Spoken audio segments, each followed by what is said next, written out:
Bonjour à tous. Faut-il supprimer la chimie? Il y a quelques semaines, je reconnais que j'étais un peu agacé par certains articles, émissions de télé qui remettaient en cause les produits chimiques, notamment dans l'agriculture. Et je me suis dit, moi qui ne suis pas chercheur, moi qui ne suis pas scientifique, qui ne suis que journaliste, après tout, si c'est si mauvais que ça, pourquoi on continue à faire des cours de chimie à l'école? Pourquoi on continue à avoir des facs de chimie? J'ai eu 5 au bac en physique-chimie, donc j'étais le premier concerné. Et je me suis dit, mais dans ce cas-là, il n'y a qu'à interdire la chimie.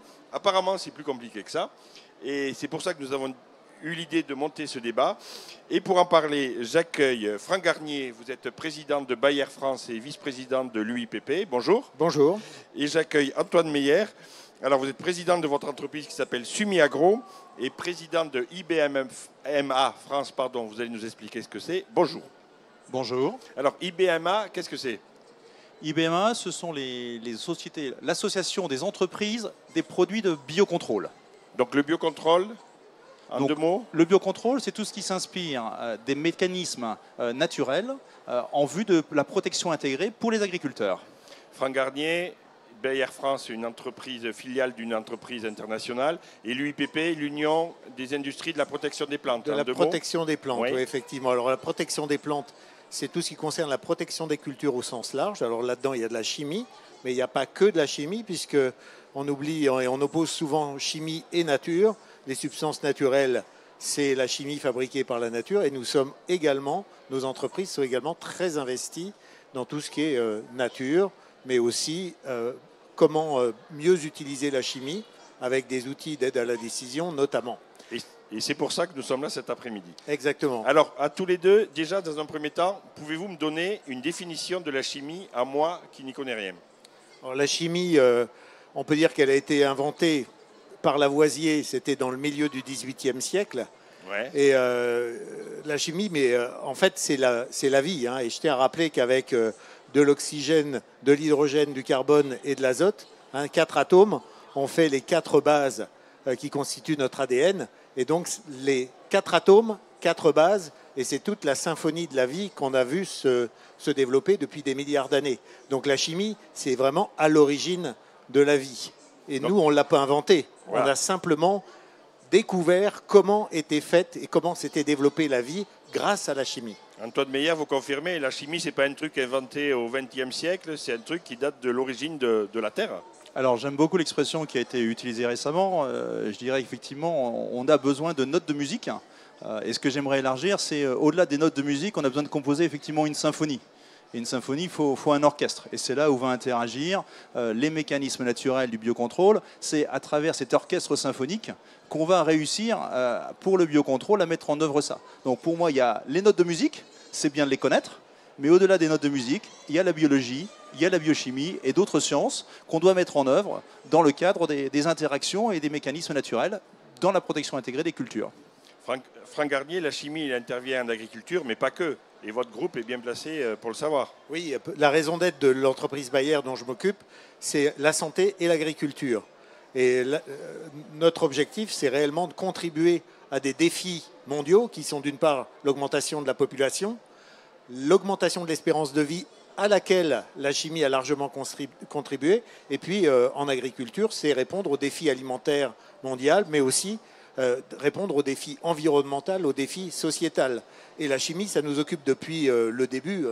Bayer a 155 ans maintenant. L'aspirine, c'est de la chimie. L'aspirine a été inventée il y a 130 ans. Et nous avons découvert un des premiers insecticides dans la fin du 19e siècle, alors que les forêts d'Europe étaient ravagées par la chenille processionnaire. Et nous avons développé ce premier insecticide qui a permis quelque part de sauver les forêts d'Europe. Ça aussi, c'est de la chimie. Alors pourquoi cette méfiance moderne, récente, vis-à-vis de la chimie qu'on retrouve en agriculture, mais qu'on retrouve aussi dans la santé publique, parce que par exemple, les vaccins sont décriés, alors que pendant longtemps, tout le monde acceptait de se faire vacciner, et aujourd'hui, c'est plus compliqué. Comment interprétez-vous Alors, moi, j'aimerais intervenir, intervenir sur ce point. Je veux dire qu'aujourd'hui, on est vraiment dans un vrai besoin d'innovation. Il faut qu'on continue à tout prix à avoir de l'innovation. Aujourd'hui, on sait très bien qu'on a un principe de précaution précaution qui s'applique, on aimerait peut-être le remplacer par un vrai principe d'innovation pour continuer à avancer. Et vraiment, c'est en élargissant le chemin, c'est-à-dire que j'aimerais qu'on arrête de s'intéresser aux briques simplement qui construisent. Moi, ce que je voudrais, c'est construire la maison de solutions, qu'on fasse ça de manière collective, hein, qu'on fasse ça de manière combinatoire. Une maison, vous avez besoin de murs, vous avez aussi d'un plombier, d'un électricien. Et bien, les solutions pour l'agriculture, le biocontrôle, c'est la même chose. Hein. À IBMA, c'est ce qu'on défend. C'est en fait du combinatoire qu'on va pouvoir réaliser dans le cadre, par exemple, d'un contrat de solution avec 34 partenaires et la FNSEA. Mais c'est effectivement cette dimension collective qui va nous permettre d'avancer tous ensemble, positivement, dans un principe d'innovation. Alors le contrat de solution, Franck Garnier, c'est ce que la FNSEA a présenté lundi, je crois. Absolument. Avec 200 et quelques propositions. Oui, il y a plus de 250 propositions. Nous y avons, dans le cadre de l'UIPP, nous y avons contribué. Et IBMA. Absolument. Ouais. Tout à fait. Et moi, je soutiens totalement ce contrat de solution, puisque c'est quelque chose de formidable qui est en train de se passer. On passe de critique, de controverse, à du positif, c'est-à-dire comment aller de l'avant, comment concilier une production agricole dont nous avons besoin. Il ne faut pas oublier que les agriculteurs nous nourrissent, mais également combiner ça avec des besoins de bien protéger l'environnement et de bien faire comprendre à la société pourquoi les agriculteurs et comment les agriculteurs travaillent. Donc ce contrat de solution va permettre de développer des bonnes pratiques et d'aller vers des pratiques qui sont toujours plus respectueuses de l'environnement, mais aussi qui permettent de produire et qui ne vont plus opposer le bio au conventionnel, mais qui vont vraiment faire comprendre que l'essentiel, c'est d'avoir une nourriture saine, variée, et l'essentiel, la santé, ça passe par, comme on le dit, 5 fruits et légumes par jour. Notamment. D'où qu'ils proviennent. Sachant que l'agriculture biologique, le biocontrôle, l'agriculture conventionnelle, tout le monde s'enrichit l'un de l'autre et aucun ne peut vivre l'un sans l'autre. Alors c'est dans ce domaine collectif qu'on veut travailler. Je veux dire, les consommateurs ont le droit de choisir le type d'alimentation qu'ils veulent avec grand plaisir. Et donc nos solutions doivent convenir à tous les types d'agriculture.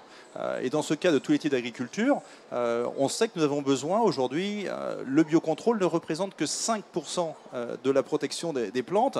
Donc c'est une petite fraction du marché. Et on se dit on a besoin d'amener de nouvelles solutions. Et donc dans ce cadre-là, a été mis en place dès 2015 un consortium public-privé dont l'Assemblée générale est gérée par un président de l'INRA, auquel appartiennent un grand nombre de sociétés, mais également instituts techniques, instituts de recherche, qui participent avec un but, recherche public-privé, c'est du collectif, c'est du combinatoire, sur le biocontrôle.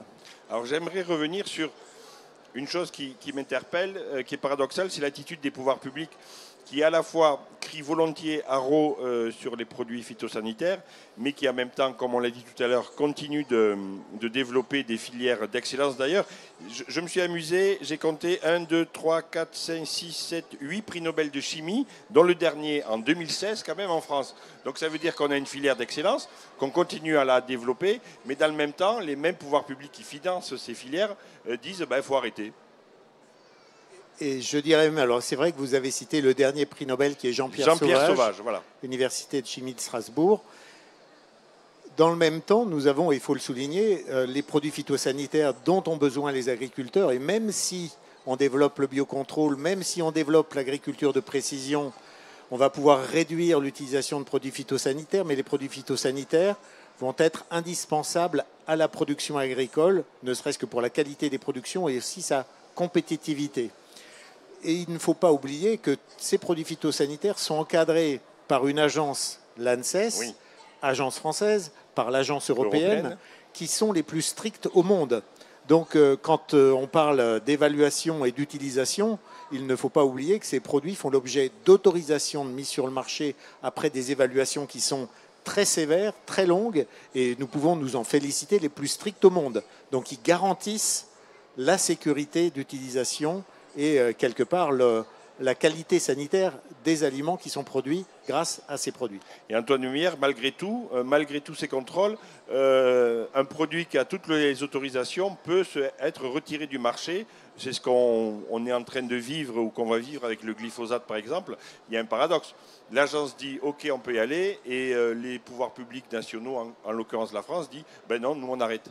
Alors, vis-à-vis d'une agence comme l'ANSES, qui est sous la tutelle de 5 ministères, nous, on soutient pleinement le système d'évaluation, le système de décision des autorisations sur le marché. Ce qu'on veut, c'est la continuité de cette reconnaissance scientifique de l'agence. Pour nous, ça, c'est important. Ce qu'on aimerait, c'est que le mot biocontrôle, qui est bien défini dans le Code rural français à l'article 253.6, puisse aussi être défendu et porté au niveau de l'Europe. Ça permettrait que C'est plutôt une notion française, biocontrôle ? Aujourd'hui, en termes de définition au niveau national, nous avons la chance d'être dans un pays qui la définit pleinement, avec une liste de critères, avec une liste de produits parmi les produits homologués. Le but du jeu, c'est de donner à nos sociétés, nos entreprises membres d'IBMA, de donner un cadre de recherche, c'est-à-dire leur dire, dans ce cadre-là, vous avez toutes les chances, si vous cherchez, si vous trouvez, d'avoir un produit qui sera potentiellement inscrit dans cette liste biocontrôle. Et dans cette liste biocontrôle vient un certain nombre d'avantages, soit fiscaux, soit de réduction de taxes pharmacovigilance, qui viennent là-dessus. Je crois que c'est une réponse à la société civile. On le voit complètement dans le complémentaire. C'est-à-dire que nous, on voit ces techniques, ces technologies, ces solutions, ces mécanismes naturels, avec de l'agroéquipement, comme ça se développe beaucoup, avec d'autres types conventionnels innovantes qui sont promus par nos membres ou d'autres membres là-dessus. Et je crois que c'est à travers cet aspect combinatoire qu'on arrivera à avancer tous ensemble. Je pense qu'il faut le faire avec modestie et humilité en termes de continuité de recherche et d'innovation. Franck Garnier, la recherche, ça prend du temps. On peut trouver les solutions, mais il faut se donner du temps. Or, parfois, on interdit des produits et on se retrouve dans des impasses complets. Absolument. Ce qu'il faut bien prendre en compte, c'est le pas de temps qui est nécessaire à l'innovation. Parce que ce dont parlait Antoine sur du biocontrôle ou des produits phytosanitaires qui vont être encore plus évolués, il faut 8 à 10 ans pour les mettre à disposition, incluant l'évaluation. Il y a aussi un pas de temps qu'il faut prendre en compte, c'est la diffusion des innovations. Quand on parle d'outils d'aide à la décision, d'agriculture numérique, il faut quelques années pour que les agriculteurs des filières s'approprient ces innovations. Et puis, il y a le pas de temps du politique, qui est souvent un pas de temps très court. On parle de 5 ans, 3 ans. Et ce sont des pas de temps qui sont incompatibles avec le pas de temps nécessaire à la création et à la diffusion des innovations. Donc ça, il faut le rendre compatible et il faut que les pouvoirs publics prennent ça en compte et surtout communiquent positivement sur la qualité des progrès qui sont faits et la qualité, la sécurité qui est assurée grâce à l'évaluation scientifique, remettre de la science au cœur de tout ça et redonner confiance ou donner encore plus confiance aux consommateurs qui doit être rassuré par la qualité des dispositifs qui encadrent tous les moyens qui sont mis à la disposition des agriculteurs. Alors pour être concret et sortons un peu de l'agriculture tout en restant dans le végétal, moi je suis frappé, il y a actuellement dans le pays 2 ravageurs, enfin il y en a bien d'autres, mais il y en a 2. Il y a la pyrale du buis qui est en train de détruire complètement tous les massifs de nos jardins à la française. Il y a comment il s'appelle le platane du canal du Midi, le chancre doré, c'est ça? Alors la pyrale du buis, oui. on peut en parler, puisqu'aujourd'hui, en termes de solutions de biocontrôle, en fait, vous avez majoritairement 2 solutions de biocontrôle qui existent. C'est d'une part un Bacillus thuringiensis, donc vous pouvez appliquer ça comme insecticide. Vous avez après, on va dire dans des parcs d'attractions, dans des jardins municipaux, vous avez un délai de rentrée d'1 jour, donc c'est pas toujours facile. Et par contre, vous avez des solutions. C'est-à-dire que je traite, mais pendant 1 jour, on ne peut pas y aller. Il faut fermer votre square parisien ou provincial et votre parc d'attraction. Ou les jardins de Versailles ou de Fontainebleau. Ou de Vaux-le-Vicomte pendant ce même délai. À côté de ça, vous avez les solutions de médiateurs chimiques, qui sont les solutions de mass trapping, et on regarde actuellement la partie confusion sexuelle, où effectivement, comme c'est un lépidoptère, on va faire cette méthode, les médiateurs chimiques, une des 4 grandes familles de produits de biocontrôle. Alors la confusion sexuelle, il faut expliquer un petit peu quand même ce que c'est. Alors la confusion sexuelle, je vais expliquer ça en 2-3 mouvements, c'est-à-dire vous êtes en boîte de nuit. Si vous n'avez qu'une seule dame qui a un Chanel numéro 5 et vous êtes très très attiré par le Chanel numéro 5, vous allez immédiatement vous diriger vers elle avec une probabilité de la trouver très très forte. Alors nous, ce qu'on va faire dans le cas du médiateur chimique, on va en fait diffuser du Chanel numéro 5 dans toute la boîte de nuit. Et à ce moment-là, vous êtes toujours attiré par le Chanel numéro 5, mais vous passez votre temps sur le dance floor et vous ne trouvez pas la bonne personne que ça. Donc, ce qui veut dire, globalement, il n'y a pas d'accouplement du papillon, sauf si de visu, vous voyez, vous rencontrez au détour d'une feuille ou d'une branche, et là, effectivement, il y a effectivement un accouplement. Ce qui veut dire que cette méthode est complémentée, forcément, par un historique de la parcelle, complémenté forcément par du monitoring, qui est un outil d'aide à la décision, mentionné déjà par Franck, ce type d'outil, et qui, dans un cas de pic de démographie, d'un pic de génération, il peut y avoir jusqu'à 4 générations dans les vergers de Carpocaps, et là on va mettre un traitement conventionnel. Franck Garnier, vous confirmez ce qui vient d'être dit, et pour continuer, actuellement quand même la pression est forte sur des entreprises comme la vôtre et les pouvoirs publics, ils ne vous facilitent pas toujours la tâche. Oui, alors effectivement, moi je suis désolé de voir que le potager du roi à Versailles, ou des jardins qui font partie de notre patrimoine, qui datent de Louis XIV, ont une sale tête, parce qu'effectivement, on manque de solutions contre certains ravageurs, mais je suis encore plus préoccupé par le fait que les agriculteurs aujourd'hui manquent de solutions contre la Drosophile Suzuki ou contre la mouche de l'olive. Alors, Drosophile Suzuki, c'est une mouche petite mouche qui est très versatile parce qu'elle s'attaque à énormément de cultures. Ça va des fruits rouges à la vigne en passant par l'arboriculture. Donc là, il faut vraiment qu'on se mobilise pour trouver des solutions contre cette drosophile, contre la mouche de l'olive, contre la mouche de la cerise. Et là, il y a vraiment urgence, c'est trouver des solutions qui vont permettre aux filières agricoles françaises de maintenir tout simplement des productions et de ne pas faire en sorte que demain ou après-demain, les productions, elles partent ailleurs et qu'au lieu de manger des cerises qui soient françaises ou des abricots français, on se retrouve à importer des produits qui de toute manière seront traités avec des produits phytosanitaires. C'est là où nous sommes un peu hypocrites. J'aimerais rebondir sur effectivement également les périodes qu'a mentionné Franck, une durée de 10 ans, la mise en place d'une nouvelle technologie. Et je pense que c'est dans ce cadre-là, si vous voulez, qu'effectivement, nous, ce qu'on demande, c'est de faire en sorte qu'il y ait une recherche française, une masse salariale française qui soit positionnée sur le territoire français. Et en fait, la France a un excellent outil pour faire ça, qui est le crédit impôt recherche. Donc le crédit impôt recherche est limité et plafonné par votre masse salariale recherche, développement sur le territoire français. Donc nous, ce que nous suggérons aux autorités politiques et administratives françaises, c'est d'avoir pour les 10 ans à venir au minimum, le premier pas de temps, une incitation fiscale avec un crédit impôt recherche avec un taux majoré à 60%. Et il restera après à couvrir encore au moins 7 ans, 8 ans pour l'adoption de ces technologies sur le terrain. D'où des besoins de levier en formation et information. Alors, avant-dernière question, vous faites bien d'aborder cette question budgétaire. Dans le cadre des États généraux de l'alimentation, on parle d'une enveloppe de 5 milliards d'euros pour l'agriculture en général. Est-ce que vos filières disent, nous, on en a besoin un peu pour continuer nos recherches et nos travaux et aller dans le sens voulu par le gouvernement et les consommateurs? Alors moi, je dirige une entreprise privée et tout ce que je demande, c'est un cadre réglementaire qui soit bien défini pour qu'on puisse orienter nos recherches et faire en sorte que dans 8 à 10 ans, nous arrivions avec des solutions. Je ne demande pas d'argent, sûrement pas. J'ai développé, puisque nous avons un centre de recherche, on en a plusieurs, mais on en a un très important sur les maladies des plantes en France. Nous développons des partenariats publics-privés, et ça c'est réellement important. Nous faisons partie du groupe interprofessionnel du consortium Biocontrôle. Ça c'est important. Et ce qu'il faut, c'est beaucoup plus un cadre réglementaire et la confiance des politiques vis-à-vis de ce cadre réglementaire qui va nous permettre de travailler sereinement. Je ne demande aucune subvention. C'est une bonne nouvelle. Voilà, donc, pour Stéphane Travers, c'est une bonne nouvelle. Alors, dans le crédit impôt recherche, donc pour nous, c'est une demande, c'est pour aider toutes les entreprises, quelle que soit leur taille, dans un objectif de relocaliser la recherche sur le territoire français. Ça fait partie de la démarche, peut-être également de nos autorités politiques, de vouloir faire en sorte que le biocontrôle en France soit pionnier et potentiel dans d'autres pays d'Europe.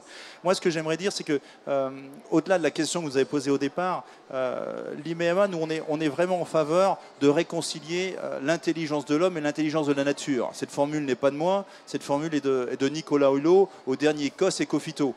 Mais je crois qu'on adhère plutôt bien à cette formule, puisqu'on a vu, quand on revenait ça, les fondamentaux, c'est les mécanismes et les fonctionnements dans la nature. Faisons-le avec modestie, faisons-le aussi avec morale et éthique, Je crois que c'est important.